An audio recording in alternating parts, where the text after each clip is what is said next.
natin na every time na nagla-live selling nga po itong si Miss Mariel Padilla ay dinudumog nga po ito ng mga viewers.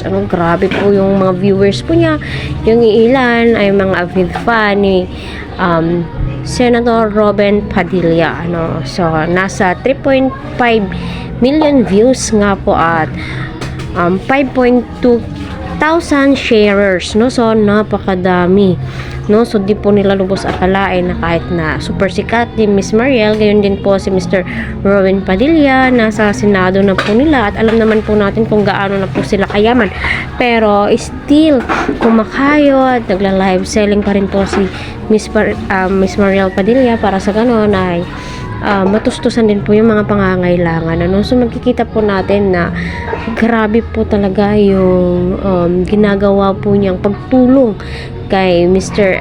Senator Robin Padilla.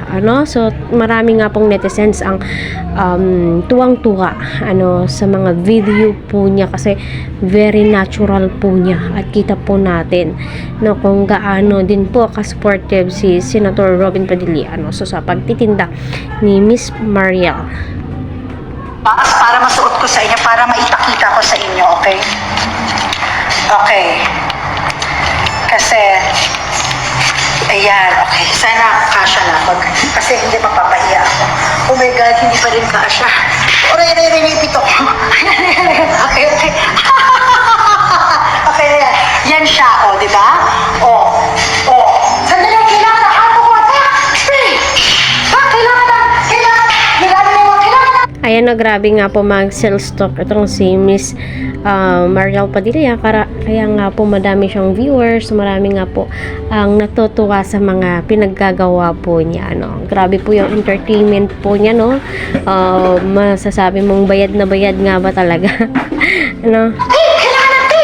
Mag-e-enjoy ka po talagang manunood sa kanya. At sa gayon, makikita mo po rin yung mga qualities ng kanyang mga paninda. Super mahal, my God. Kailangan ng tissue. Diba? Tapos libre yung hands mo. Ang ganda ng belt bag. Ang ganda ng belt bag. Ganyan siya. Tapos pwede rin siyang, ang ganda pa ng zipper kasi nga brand new ito.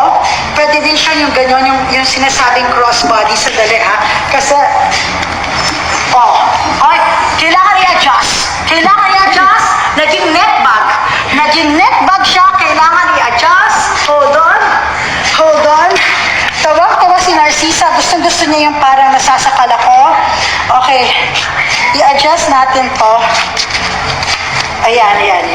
At parang ulap pa rin. May naman naging boob bag. Kailangan pa rin i-adjust. Kailangan to. Pahirap tong bag na to Mukhang kailangan i-mind nyo to agad. Basta talagang nag-effort ako dito sa